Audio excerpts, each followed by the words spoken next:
I really don't want to be the guy that's losing faith, but sometimes it's hard for me to not lose faith. We have been waiting for months now, sitting around and just waiting for Congress to basically claw back $9 billion in funding, which is chump change when you're $37 trillion in debt. I've been waiting for Congress to just claw back $9 billion in USAID funding and NPR PBS, Corporation of Public Broadcasting funding. And like everything else with these losers, and I speak broadly when I say it, like everything with these losers, it takes right up until the deadline, right up to the very end, right down to the wire, for them to do things that should have been a slam dunk 60 days ago. So last night, it was late on Tuesday that Senate Republicans advanced President Trump's request to cancel $9 billion in previously approved spending, which includes NPR, PBS, and some of the USAID money.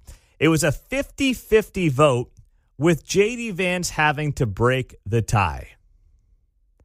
So what happened? Well, you had a couple of Republicans say, I'm not going to go along with this. Who were they? Mitch McConnell, Lisa Murkowski, and Susan Collins. McConnell, of course, out of Kentucky. Murkowski is from Alaska, and Susan Collins is in Maine. Locally, Jerry Moran, Roger Marshall, Eric Schmidt, and Josh Hawley all voted with the majority. So now a final vote in the Senate could occur as early as today. The bill would then go back to the House for another vote before it would go to Donald Trump's desk for his signature before a Friday deadline. So they're up against it, right? This thing's going down to the wire. They're up against it. They've got to get this thing done because it has to pass the Senate, has to then get to the House, and the House has to pass it once again. So this is not something that is just going to, happen when they feel like it. They've got a Friday deadline. We're sitting here on Wednesday morning starting the show, and they've got 48 hours to get this thing done in the Senate and then over on the House side. So this is obviously a no-brainer. It's a slam dunk. There's no reason for us to be funding media outlets in 2025. All right, they can get all the private funding that they want, and there will be plenty of people that step up for them, I guarantee it. All right, if not, you buy a tote bag, go buy a pin, go buy a mug, go buy a koozie. What else does NPR give away that I'm forgetting about? Magnets, Mark? Do they do magnets? I'm not sure about magnets. Did you get bumper sticker? Oh, I did not say bumper sticker. Good job. Left that one out. Yeah, bumper stickers as well. Tuck-friendly swimsuits. They giving those away yet? Probably a little too pricey for them. But you get the point. You donate all the money you want, and they'll gladly take it, and they'll gladly keep operating and oftentimes overpaying. It is not the job of the government in 2025 to be funding broadcasting. Now, people like Susan Collins and Mitch McConnell is just going to vote against it because, well, he's probably more upset with the USAID funding than he is the PBS deal. But Susan Collins and Lisa Murkowski claim that these help our rural areas. And Jerry Moran in Kansas apparently was on the fence with this whole deal, but he finally came around and came to his senses, thank goodness. The fact that we had a U.S. senator in Kansas where Trump won by 15 points, seesawing on whether or not to defund PBS and NPR is crazy to me, but you know what? That's the world we live in. So Jerry Moran did come to his senses, thank goodness. So he was a yes vote on this thing yesterday, and that would have been brutal for him had he not come around on this. But the big reason that some Republicans apparently were on the fence is because of the fact that they thought the rural areas would get hurt. The rural areas would be impacted by not having NPR. I mean, that is amazing to me. As somebody who used to work in a very rural part of the country in northwest Oklahoma, where I was in Woodward, population 10,000, it was the biggest town for an hour in any direction. More or less like an hour and a half south of Dodge City, Kansas. 2.5 hours northwest of Oklahoma City. Hour and a half due west of Enid, Oklahoma. hour and a half, hour 45 southwest of Wichita. And then about 2 hours, 2.5, 3 hours actually, northeast from Amarillo. I mean, it was as rural a part of the country as there is for the most part. And they had local radio. That's where I worked. We did local news. We did severe weather. We did local sports. We did it. And by the way, it was a really good business for the guy that owned it. He did very well for himself, running 2 small radio stations in a very rural part of America. It is not on the government to fund this stuff. It never has been. But the talking point is always like, what is rural America going to do? Please, as if NPR gives 2 rips about rural America based on the slant of their broadcast. Come on with that. It's ridiculous. And then there was also this angle of the Native Americans and how the Native American communities need to be taken care of. And apparently the White House is working on producing a plan to continue directly funding 28 public radio stations serving Native American communities in 9 different states. If that's got to be the agreed upon deal, fine, so be it. But if it's going to be like, hey, we're going to fund local NPR affiliates like the one here in Kansas City because a portion of their reach may include a portion of some tribal land, I mean, that's absurd.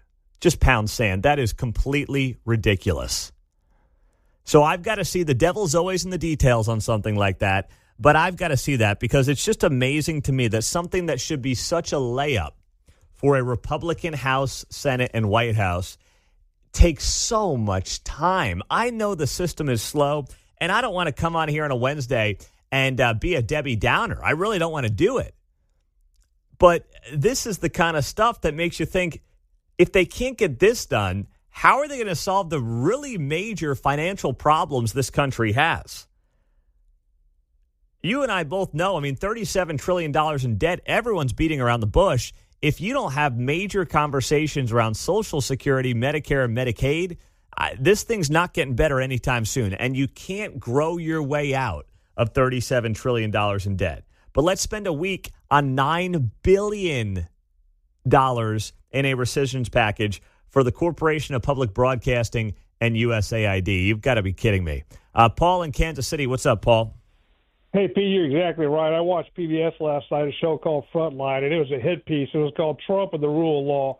They brought out guys like Andrew Weissman, Eugene Robinson from the Post, Peter Baker from the Atlantic. Just a despicable propaganda piece. And I was like, and I'm paying for that? That's ridiculous. I mean, it was just a hit piece on what he's done with, closing USAID and, downsizing education and the immigration policy. Oh, he's doing something that hadn't been done since Nixon. It was terrible. And we're paying for it. It was just a propaganda piece. So you're telling me that all those old concerts they play from the 70s and 80s don't make it worth it, huh? Exactly. I do like those, but I'm telling you what, that piece last night, I was like, okay, that they need to watch that, all the senators, and vote that thing out of the way. They can pay for it. If they want to put propaganda on, pay for it yourself, bud. Yep, I'm with you there. You can watch those old concerts on YouTube anyway, right? Thank you, brother. Yep, there you go. Thanks, Paul. Moody Blues at Red Rocks for you. Yeah, something like that. I know. My folks love it too. But doesn't mean the government should be paying for it. Watch it on your own time. Go watch it on YouTube and have a good time. That's all I got for you. I was thinking about how bummed out Mark was last night. I'll tell you why coming up here in a couple of minutes on KCMO. Welcome in on a Wednesday. Just wrapped up with Roger Marshall on KCMO. Dennis is in Bonner Springs. What's up there, D? Hi, Pete. Hey, right off the bat, I like Senator Marshall. He's my favorite senator. But the conversation on Roundup, they spray the field with Roundup when they no-till. That's the first application. A lot of times, especially in this area, they'll come through with a second application after, say, the beans are up, and it's probably a wiping where it's not spraying the field, but it's wiping the weeds because they're taller than the beans, let's say. Here's the kicker, though. Most of the seeds now used, even the sweet corn you buy at the farmer's market, a lot of them use genetically modified Roundup Ready seed. The Roundup is already in the seed. It's already in the plant as it grows the food before it's harvested. That's all I wanted to say. Is about this? Roundup. Is this your line of work, Dennis? Well, I grew up on a farm. I live around two of the biggest farms in Leavenworth County. My kids grew up throwing hay, working on farms. My family does own a big farm in northern Missouri. So No, I get it. So you got it. You don't. Yeah. So your resume, you know what you're talking about on this stuff. I listen. When I see them spraying the fields around me, you know what I do? I stay inside. Mm-hmm. So, but anyway, that's all I want to say. What's the answer here then? Because the senator says if we go, I mean, listen, we only, I mean, not only, but mostly only eat organic, and that's just because that's the decision that we've made. But Roger Marshall says it's going to go 4X on your prices. Yeah, I know, Pete. I don't know what the answer is, really. Excellent question, and I'm ignorant on what the answer is to that. But I do know that the phosphate, that stuff's been linked to so many issues with people. I mean, I think some of those European countries outlaw it and won't buy our grains. Now, I don't know. They probably do. I don't know. I probably shouldn't bring this up, but I don't know if they use it on wheat like in western Kansas, Nebraska, the Dakotas.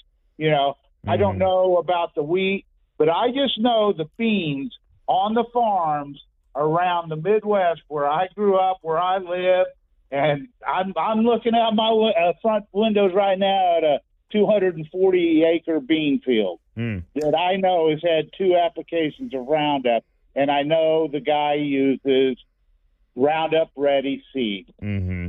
Yeah, it's not ideal. Thank you, Dennis. I appreciate that perspective. Have a good day, buddy. You too, my man. That's good stuff. And I'm happy to keep that conversation going with you because obviously it's been controversial. I understand that Roger Marshall, as a U.S. Senator here in Kansas, does have an obligation to protect the farmer, but I genuinely believe that the conversations that have been brought to the forefront by the Make America Healthy Again movement are critical to the health for future generations in this country. Yeah, I think this is a good time in our history, at least as far as I've been alive, where we're actually starting to ask questions about things that we just said, well, that's the way you do it. Mm-hmm. Do we really need to maximize the yield in the field, or can we take a certain amount of damage in there and insects, et cetera, to be a safer country? I love that, and I'm with you there. The conversation's got to happen. I know that Marshall's doing his job with the farmers, but I also want to see this conversation move forward when it comes to getting this crap out of our foods, whether it's the dyes or it's the Roundup, whatever it might be, get it out of the foods. And I'm not saying that the farmers need to suffer because of that. That's not my insinuation here. I don't want that to happen. But, we're also not going to sit here and just allow Americans to be eating Roundup because, well, that's how it goes. Farmers got to turn a profit, got to make some money. No. Stephen Shawnee, go ahead. Hey, Pete, the thing is your last caller was talking about the thing, genetically modified organisms, which is the seeds, which they create these seeds to make better output for farmers in their crops. But the one thing I would like to ask you is, what do you use soybean for? What do you use this thing? Because the one thing that's happening is I don't know, in our food process, how much do we use it in putting it on the table? I mean, do we have a bowl of soybean on the table when we eat dinner? No, because basically it's for the processed food system. Mm-hmm. Basically making the products that they like the chicken nuggets that come out of a factory and stuff, which is another little issue that we're eating food that's processed food, which is actually dangerous for you. Yeah. I mean, I don't see the need. I'm looking at soybean. I'm asking the question, do we really need to be putting out this stuff, or are we putting it out for another country? You know what I mean? No, those are all great questions that I hope that RFK and Marshall and Secretary Rollins get to the bottom of, Right on. There you go, brother. I appreciate that, Steve. Thank you, man. I am so glad that we're having the conversation as a country, and I would welcome the left, the right, the middle into this conversation because I genuinely think that the issue should not have any political stripes or colors to it. And you think back actually 25 years, this was probably more of a Democrat issue, right, than it was a Republican issue. Republicans were like, we'll eat what we want. We'll eat all the bags of Cheetos we can eat. I want my big gulp. And now it's like, okay, no, let's actually talk about how to have a healthier, safer country for our kids. The government shouldn't tell you how much to eat of anything, but if these companies are already creating healthier, safer food for Europeans and Canadians based on the guidelines that they have to abide by, why would you not want that in the United States? It's a no-brainer. 913-408-7957. That's how you join us on KCMO Talk Radio. All right, Mark, you tell me how upset you were when you saw your buddy Bubic for the Royals get bombed last night by Pete Alonso in the All-Star game. Oh, man, that was frustrating because he's had such a good first half of the season. And then, the American League's still in the game. It's 2-0. It's a close game. And then I know. Boom. Bubic he just smacked. got smoked on that pitch by Pete Alonso. And, I felt bad for him because you had Bobby Witt in the game at that point, too. Bubic is on the mound. I'm like, here's a moment for the Kansas City Royals in the All-Star game last night. And then I felt bad as a Mets fan to see Pete Alonso take him deep. I'm like, oh, no, Mark's going to be hating me tomorrow. Now, are you saying, Bubic? Were you cheering him or jeering him last night? Yeah, I did some booing. Oh, that's great. That's great. Well, what happened, Roger Marshall referenced it, but the All-Star game ended in a 6-6 tie. But then, and this required the American League to have a big late comeback. They scored 4 in the 7th, 2 in the 9th. Speared by Bobby Witt Jr. Yes, of course. They went to basically a swing-off. They didn't play extra innings. They had a swing-off, and the National League won the swing-off 4-3. So the National League wins the All-Star game for just the second time in the last 12 years. My big takeaway as I was watching last night is like, I know the Royals and I watched the Mets, and that's kind of it. My takeaway was how baseball has changed from when I was a kid, because I probably could have named the All-Star lineup top to bottom in like 1999 as a kid. Yeah, me too, when I was younger. Yes. But now the sport's becoming so regional. People are into their teams, but it's not America's pastime anymore. So, like, I'm looking at these guys, and I'm like, I don't know who this guy is. I don't know who that guy is. And I'm like, these are really good players, and I have no idea who most of them are, because I feel like baseball fans now are just hyper-focused on their team. They're not really fans of the sport, and that's changed, I feel like, over the last 25 years. And I think it would be that way either way, but also this year it seemed like there was a lot more subs than there typically is. Yeah, that's probably true as well. More subs, and I'm good with that because it builds up new players and the brands and, gives new life to guys that are maybe future stars. But I was shocked by how many names I just didn't really know, John. Well, additional teams, obviously, since I was younger, dilutes the pool or spreads it out a little more, so the puddle's a little thinner, if you will, for sure. And then guys move around a lot more, and you're like, wait a minute. That's true, too. But to your point, no more baseball of the week on Saturday, where you're watching and going, oh, who's this Cruz guy in Pittsburgh? Is he related to Cruz guy in Cincinnati? Blah, blah, blah. I just feel like the stars in Major League Baseball aren't as big as they were even 20 years ago. I feel like there's a higher level that Ohtani's, so there are these guys doing mega things, and then there's not so much of the guys that are duking it out. It used to be the home run lead would be like 4 or 5 guys slugging 2 a night, and you're keeping up with the race. But now you get guys that step out and run away with it in a lot of categories. I think what we need to bring back then is steroids. I think that's the answer. That's it. Get steroids back. T-ball. Make American baseball great again. That's what we've got to do. Let's have offense and defensive players. Yeah, I'm with that. The torpedo bat's helping Cal Riley this year. Yeah. So he's got 38 home runs. Not too bad. Is he at 38 home runs? Yeah. Your boy, the dumper? Yeah. The big dumper, yeah. Wow. That's impressive. I'm not always great at it, but I try to listen to people who are probably smarter than me. Not that that's necessarily hard to do, but have a little more experience in certain walks of life. I mean, it's, I think, an important part of one's personal growth. It doesn't mean we're not all stubborn, okay? We've all basically at some point or another said about our own parents, they don't know what they're talking about. They're clueless. And then eventually time goes on, and what do you say?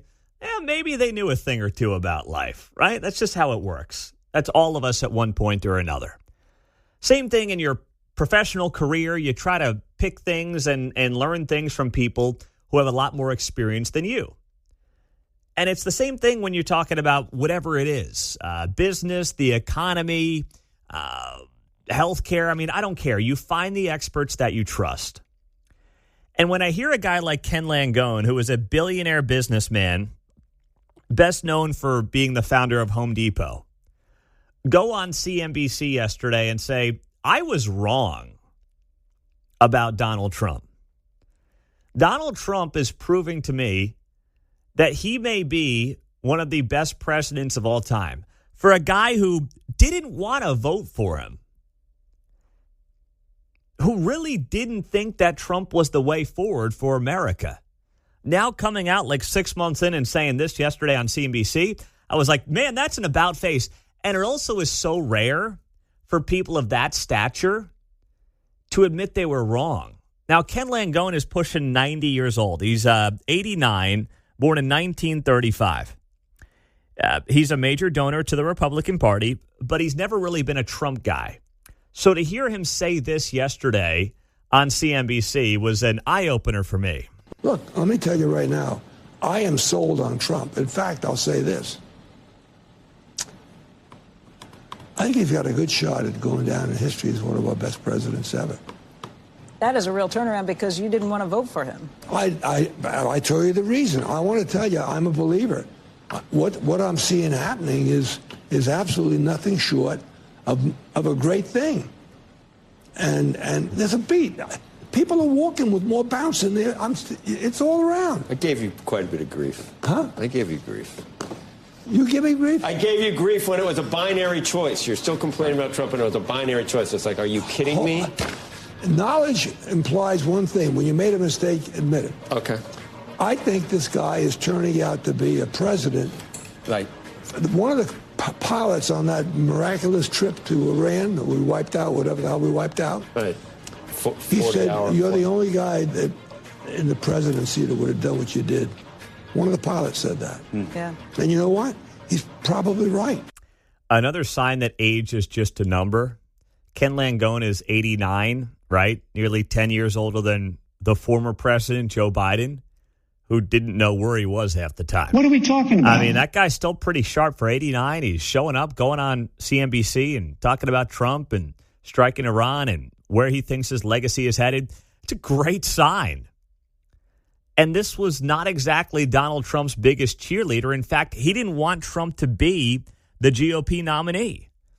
He told CNBC in 24 last year that he was afraid Trump would spend the next 4 years getting even, with his political opponents based on how his prior 4 years went personally. And that's really not what he's done. Actually, I would say there are some people who would want Trump to be doing more of that right now. But he's really not. I mean, what was he doing yesterday?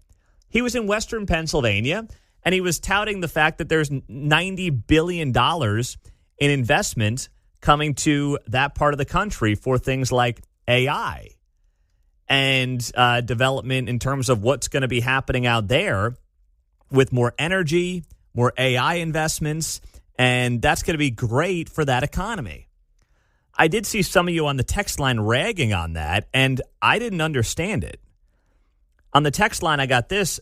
How is it good that a computer is taking over a person's job? How's that good for the economy? See, this is the same thing that people said about computers 30 years ago. Same exact thing. I heard the CEO of NVIDIA say this the other day. He said, AI is not going to be the thing that puts you out of work. The thing that will put you out of work is if you don't know how to utilize AI in your job. how to take artificial intelligence to make you more efficient as an employee, make you better and sharper as an employee. That's going to be the name of the game. Using AI to get better and more efficient at your job. I mean, there are things I use it for here now at work. Whether it's ChatGPT or Microsoft Copilot, I mean, there's a bunch of them out there right now. And it's pretty amazing once you start digging into it. But it's not going to be the AI that takes most people's jobs. It actually is more likely to take the software engineer's job than it is the plumber's job or the welder's job. It's much more likely to take the former's job than the latter's job. So I'm really not worried about it. I just want the investments to come here into the United States and not into China or Taiwan or somewhere else overseas. I want them to come right here to America. It'll be good for our energy industry. More jobs are going to be created. And then, of course, people are going to have to run these places. So I'm bullish on all this. So with that, I mean, with yesterday, Trump's in Western PA. What's the Drudge Report got as its headline, right? You think like there's a lot of good out there right now. What is the Drudge Report running for a headline? They're running a picture of the president's right hand and a picture of his ankles. I'm not kidding. The headline reads, "Alarming bruise on Trump's hand and the swollen ankles."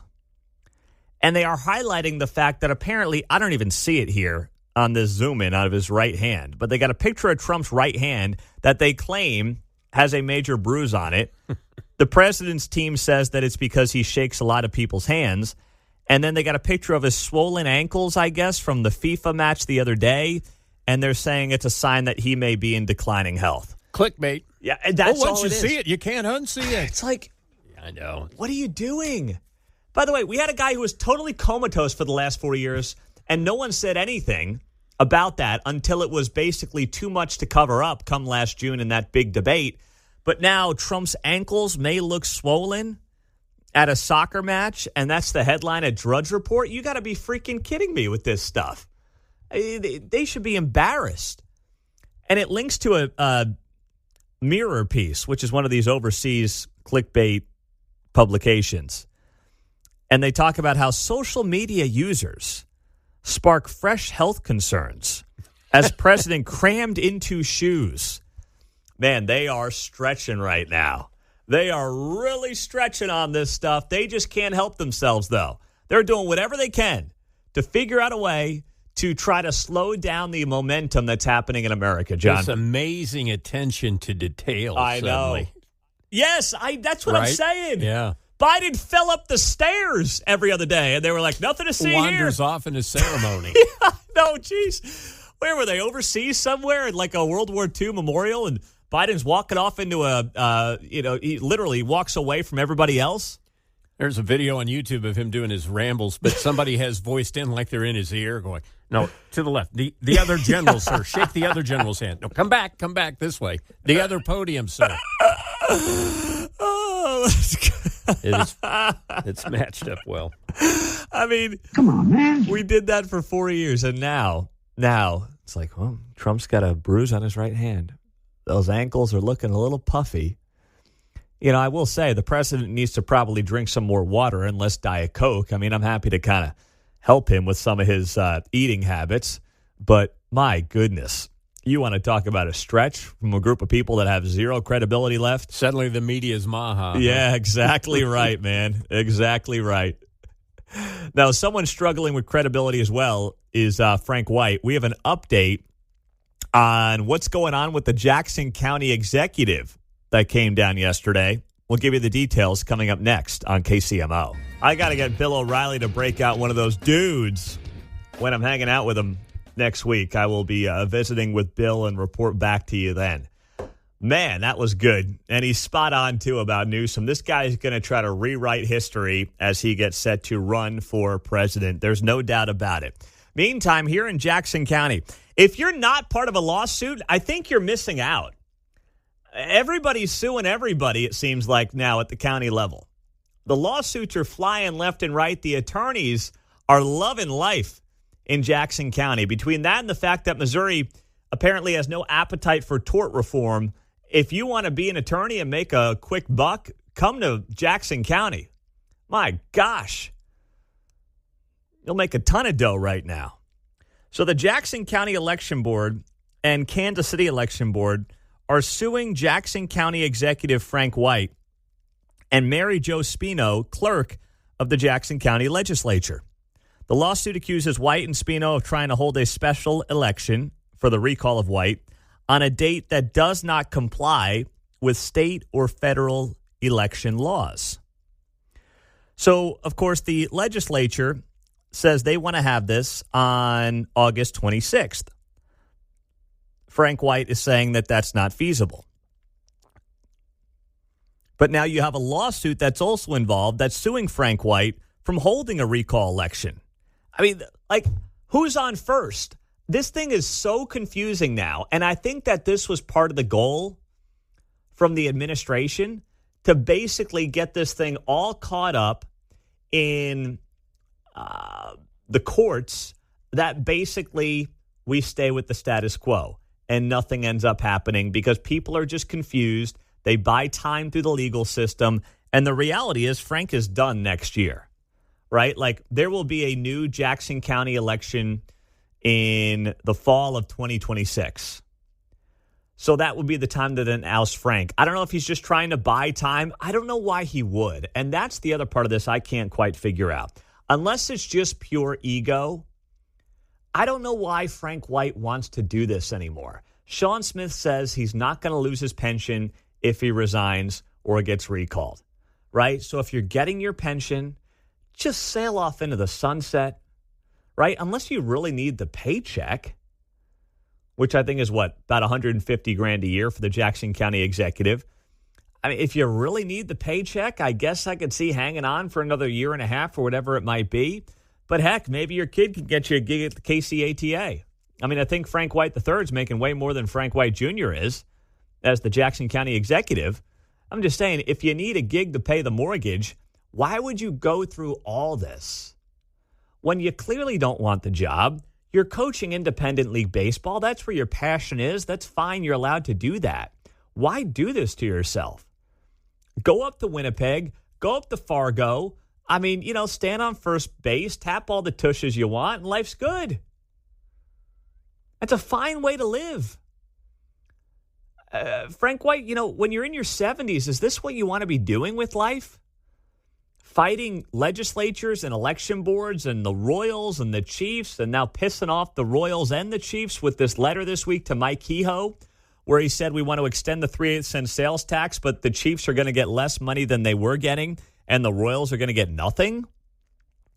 Basically trying to force the Royals out of Jackson County and out of Kansas City, Missouri. Is this what you want your legacy to be?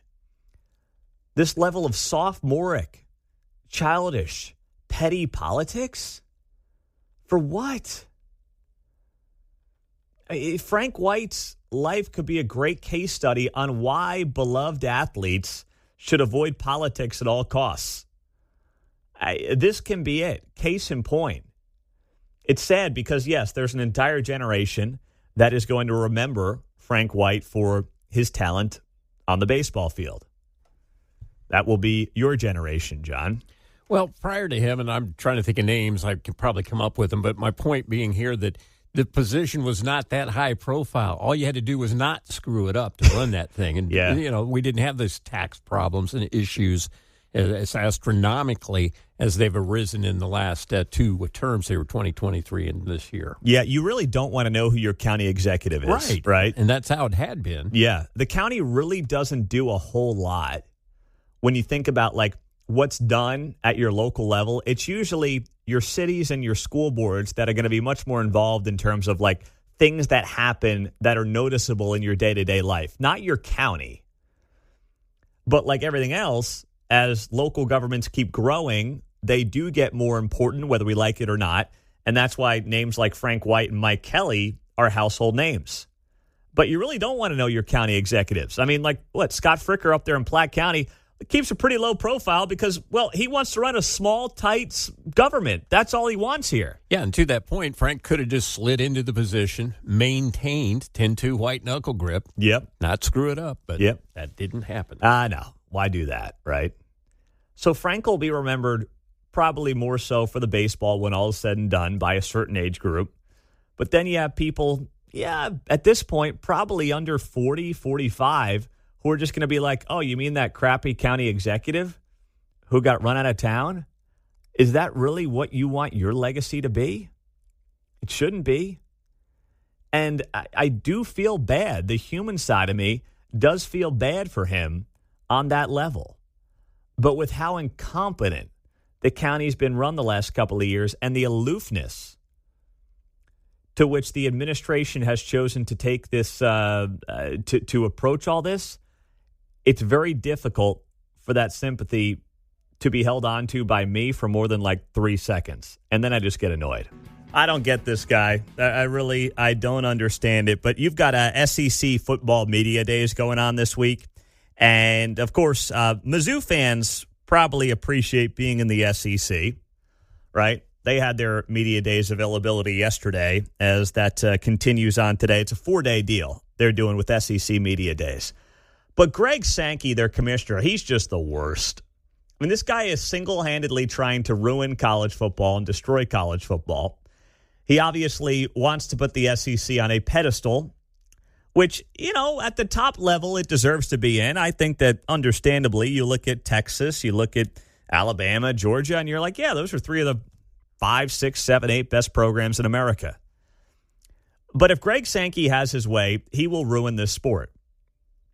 And he continues to push the narrative that the SEC does not need 9 conference games, which the Big 12 currently plays and the Big 10 currently plays, because they're the almighty SEC. I saw some quotes from this guy yesterday, and he basically said, and I'm paraphrasing here, we're the SEC. We play 8 conference games. Then we usually play another non-conference against a power opponent, and that's good enough. That's all we need to do because we're the SEC. And I sit here and I'm like, man, even if you're a Mizzou fan, and Mizzou should have never left the Big 12. They shouldn't have. I know the money's more, but I genuinely believe that if you ask a Mizzou fan privately, not publicly, because publicly they won't say the same thing as privately, this team should have never left the Big 12. They're not a fit in the SEC, and outside of the money, there has been absolutely no benefit to them being in the SEC. I'll say it. Okay, thank you. It was not a good move. It was not. At least for the fans locally, it just killed the energy here. Well, that's what I mean. It just killed the fans. You can't do those road trips anymore to KU, K-State, Iowa State. It's all gone. Where are you driving to? It? Arkansas? That's about it? Oh, boy, West Virginia. Yeah. Load them up, get some snacks. Yep, that's right. How many Buc-ee's on the way? Probably half a dozen. But as a diehard college football fan who can't wait for week 0 this year when Iowa State plays Kansas State in Ireland, I'm sitting here and I'm saying, as much as I love this sport, there's one guy who I can't stand in it, because if he has his way, he will ruin it single-handedly. And that is the commissioner of the SEC, Greg Sankey. All-Star game last night took place in Atlanta 40 years after it was supposed to be in Atlanta, and it got kicked out of Atlanta by Major League Baseball for Colorado because at the time, Georgia had passed the Election Integrity Act of 2021, which all it really did was basically say, hey, we got to tighten up some of the mail-in ballot stuff. They still have like 17 days of early voting in Georgia, which is more than a lot of blue states. They had stricter voter ID laws. And, of course, at the time, months after Joe Biden got in office with 82 million votes, he was calling it Jim Crow on steroids. The most pernicious thing. This makes Jim Crow look like Jim Eagle. In one of the most absurd comments ever. So they returned to Atlanta last night. And I'm glad they did, although it was, of course, very sheepish with their tail between their legs. And a lot of people have talked this week, and we did yesterday, about how Georgia in 2024 had its second highest turnout ever since 1960. Boy, that's some voter suppression they're doing there. Cheater suppression, actually, is what we should call it, huh? Yeah, that's a good point. I mean, it's just it's embarrassing. The numbers don't back it up at all. They actually surpassed 2020 levels, reaching nearly 5.3 million voters. So you probably have heard that data point over the last couple of days. But something stood out to me, too, when I heard some people who were trying to basically further this narrative that Georgia was suppressing votes by saying, well, in the 2022 midterms, the gap widened between white and black voters in Georgia from 2018. And they insisted that was evidence that the 2021 bill and the 2021 law was suppressing the votes of people of color. Well, that's not true. And you have to understand the difference in those two elections. So first off, here's the numbers from 2022 in those midterms. Overall turnout across the state of Georgia saw an increase of over 4% from 2018. But what they'll point to is that white voter turnout increased by 5% from 2018 to 2022, two midterm elections. But black turnout increased by just over 1%, suggesting that there was a widening of the gap in voter turnout between white and black voters. It leaves out a very, very, very important part of the story, though. In 2018, that was a midterm year during Trump's first term, where Republicans were in the House, the Senate, and the White House. So naturally, Democrats are going to be much more enthusiastic about going to the polls than Republicans, because the party out of power and their voters always have more enthusiasm in a midterm election, right? So in 2018, the Democrat voter is far more enthusiastic than the Republican voter. In Georgia in particular, most of the black voters in Georgia are Democrats. So in 2018, of course, there's going to be more enthusiasm from Democrat voters who in a state like Georgia are more likely to be black than they are white. In 2022, that's a midterm election where Democrats hold all the power, right? Biden's in office, Dems have the House and the Senate.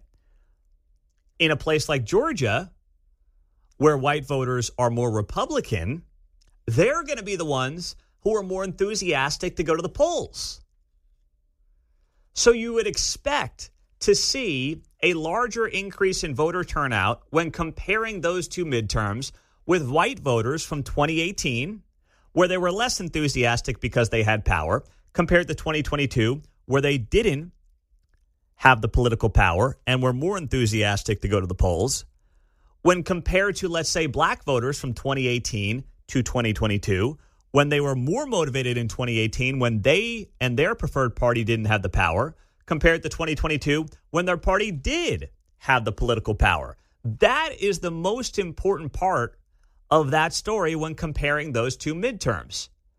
It's not as simple as saying, well, in 2022 in Georgia, white voter turnout was up by 5% and black voter turnout was only up by 1%. Therefore, obviously, this 2021 bill was voter suppression for people of color. That's nonsense. It's BS. And it leaves out, I think, the most important caveat in the entire story, John. People like to talk about demographics and break things down, but they seldom like to acknowledge. So there's more of us white folks in general. There's more of us in prison. There's more of us on welfare. So maybe per capita, there are more of us unregistered. And so when you get motivated to register and participate, I would suggest potentially that per capita, there may be more black voters registered per capita in Georgia than white voters, potentially, just based on numbers. Yeah. I don't know the answer to that, no, but I guess it's possible. It's just possible. So, you just throw all that out there and you say this is just, once again, people using data to further a narrative that's not actually true. And I thought one of the strongest parts of last night's All-Star game was the Hank Aaron tribute. And Hank Aaron died in January of 21. So that tribute would have happened months after his passing there in Atlanta. Instead, we had to wait 4 more years for that Hank Aaron tribute that was just perfect from the Braves, and I thought was the most powerful part of the entire All-Star game.